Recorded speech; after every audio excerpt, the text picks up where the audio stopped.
I got a guy coming down, but he's got the same problem I am. He's getting older, and he's slowed down a little bit. But he'll be here, and he'll fix it for me, and then I'll be back in the ball game. I grab a fistful, yeah, those are board heads. They're all upside down, twist the wicked game. Now, while I was growing up, I was driving a scooter, and as I'm driving the scooter, all these people are laying off at Boeing, and I'd go by a shop, and the shop would have boxes sitting out there. Where's your scooter driver? Well, they laid him off. Well, I don't have anything to do. I'll deliver him for you. Oh, well, okay, so I would deliver him for him. Anyway, now, the reason I told you that a little bit was now I go to that shop, and the guy that had the boxes out there that I picked up isn't the peon on the packaging it. He runs the shop. When I see him, I go, hey, how you doing? Well, hi, Morrie, and he remembers that I helped him a lot.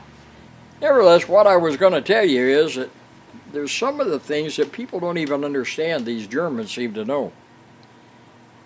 A concrete floor has energy in it. And if you set a battery out of your car on that concrete floor overnight, the battery's dead the next morning.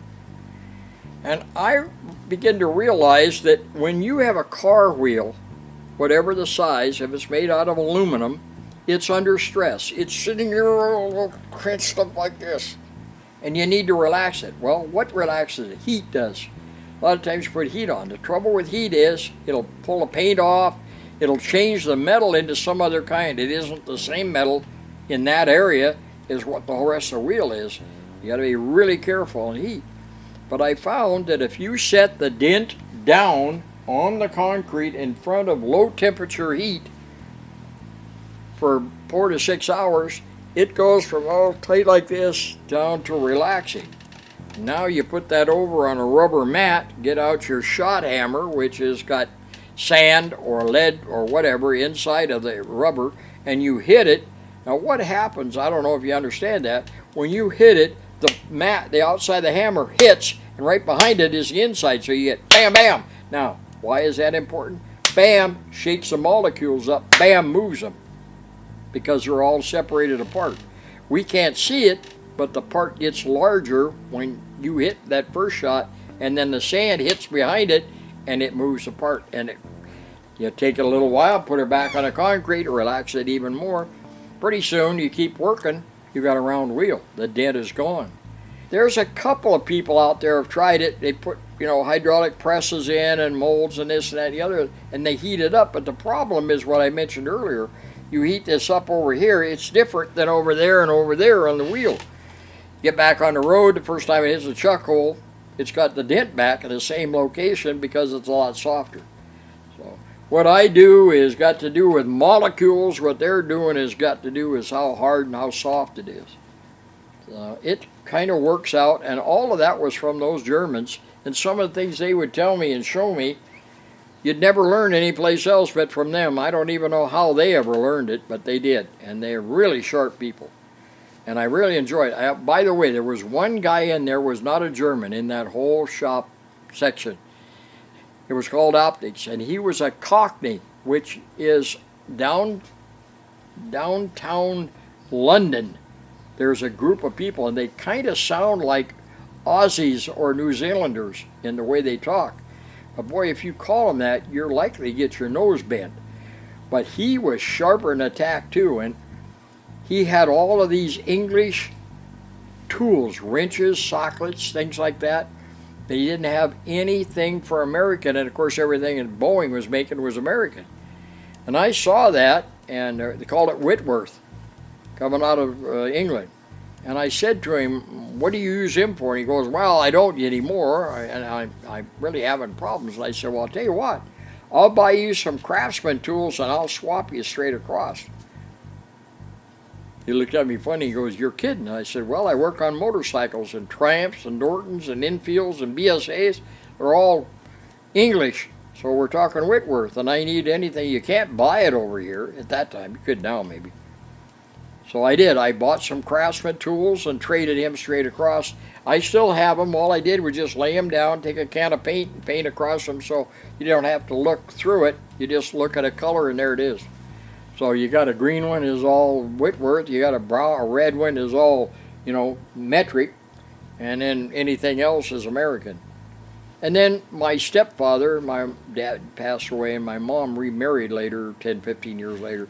He was out of the Navy or Air Force, but he also had a hobby that he kind of made a pretty good living out of. He would buy a wrecked truck up in Canada and buy a road grader down in Northern California, and he'd come put the motor in the road grader and sell the road grader. So he had a full line of tools, and I have all of those here. And then, of course, there used to be Boeing surplus up there just south of Boeing, and boy, whatever you needed, you figure out what you need, you go up there, take a mic this, check this, that, go buy the tool, come home and do the job.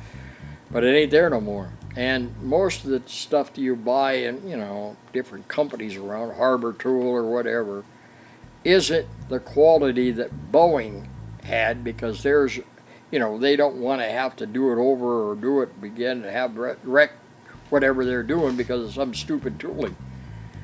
So they always had the best, and, when they didn't need it anymore, they sold it there. And boy, do I miss that place. But, you get by. I made up all my boring bars are coming out of a Bridgeport, but they're all got the head that goes up in and held in the Bridgeport. But it's different diameters from down to a carburetor size, about that big around, to the long ones are about that big around, and they're about 12 to 14 inches long, not including the part that goes up inside the head. But that's how you bore a Harley cylinder. And then I have big fat ones that would take the big Harley stuff, and the quill fit down in there over 3 inches. And of course Harley's well over 3 inches.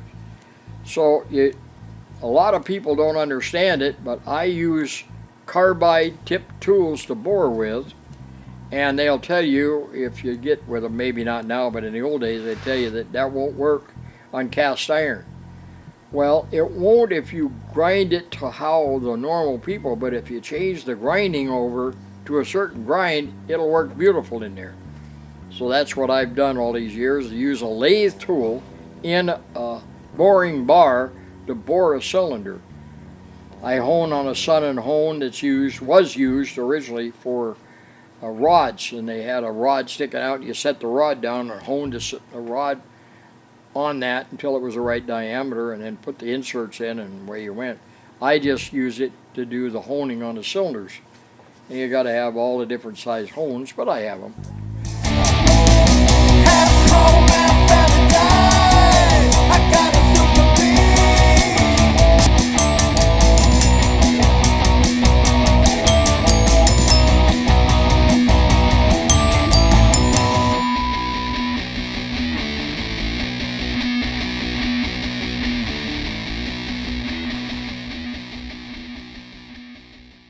And it works, it really does.